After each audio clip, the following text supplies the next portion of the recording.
Extra, tell all about it. It's Dave's Big Dictionary.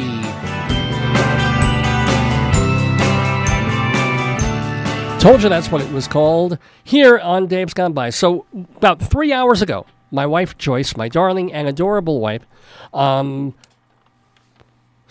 circled her finger and flipped through this dictionary, the Merriam-Webster Pocket Dictionary of 75,000 plus definitions.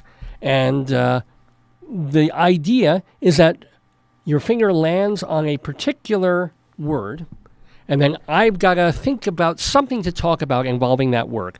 Could be a personal anecdote, that's what it usually turns into. Could be other stuff, but whatever the word makes me think of, I can extemporize for 5 or 10 minutes about that word. So other words that we've had so far have included chlorate, which, hey, since it's so close to chloride, I was able to talk about a swimming pool incident.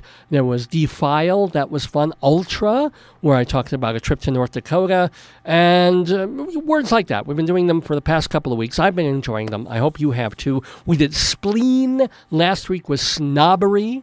And this one actually has a little to do with snobbery too, because the word, it's actually the first time we've had a double word that we've gotten from the dictionary. Her finger landed on FOB OFF. FOB OFF, which means to put off with a trick, excuse, or inferior substitute. It also means to pass or offer as genuine.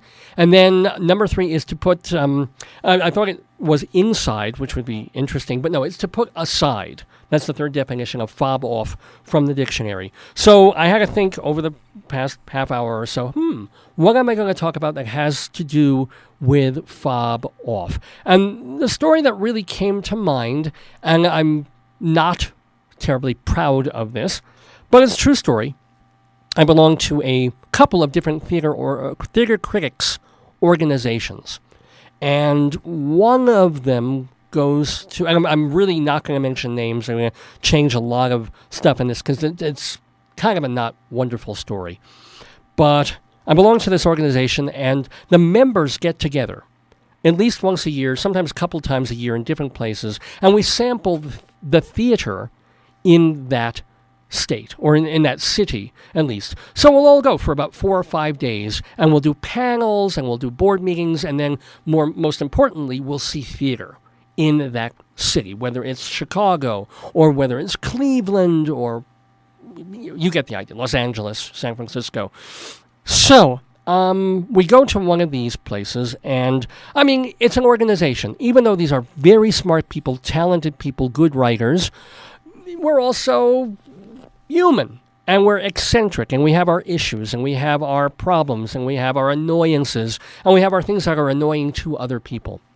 Well, there was a member of our organization who had been a pretty nice lady, not the friendliest person, and not the most physically attractive person either, which tends to hurt, unfortunately, in our culture.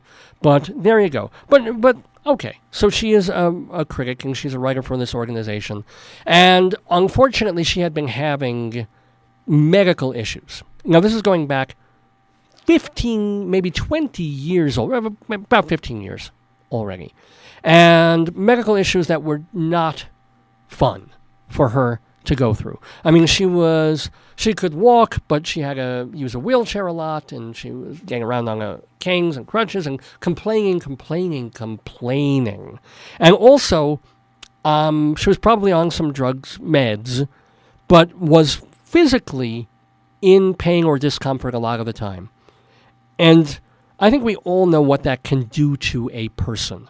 If you are constantly in some distress and physical or mental pain, it's going to change your personality.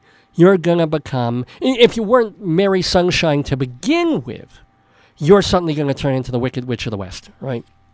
So this woman who was fine, it was okay. She wasn't the friendliest lady, and people weren't the friendliest with her, but she had become really not very pleasant to be around. And so even people who kind of got along with her for a while were starting to avoid her and not wanting to deal with her. And I remember we were coming out of a show coming out of the theater, and because we were in a different city and part of this organization, we had a couple of vans to take us back to the hotel, the place we were staying. But we meet in the parking lot after the show. We all gather, and then however many people could fit on a particular van, we get on the van, and then other people, maybe they lived more locally, people who were helping convene this particular meeting in this city of this organization, and they might have their car, and they drive a couple of people, so they wouldn't have to get on the van. It was more, could do a little more sightseeing and so on. So we're coming out of this theater, and we're leaving, and we're getting our different respective little vans and cars, and we notice this woman who is just kind of in there. She managed to make her way out of the theater. I guess somebody helped and pushed her wheelchair out of the theater. And she's there in the parking lot alone in her wheelchair. And nobody lifted, got off a van. Nobody with a personal car. Nobody came to kind of wheel her onto one of our vehicles. I didn't drive anyway, but I was in the back of a van. And we're kind of looking at this and sort of feeling bad, but also that thing that goes into your head of like, I don't want to deal with her.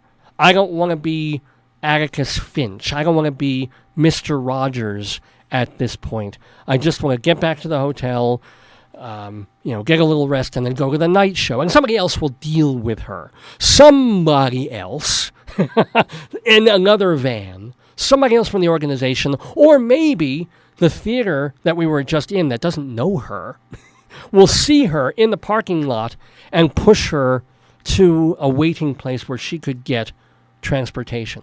So it's kind of on all of us, but myself included, of having this feeling of like, oh my gosh, what horrible, horrible people we are to fob off this suffering lady just because the suffering made her insufferable, right?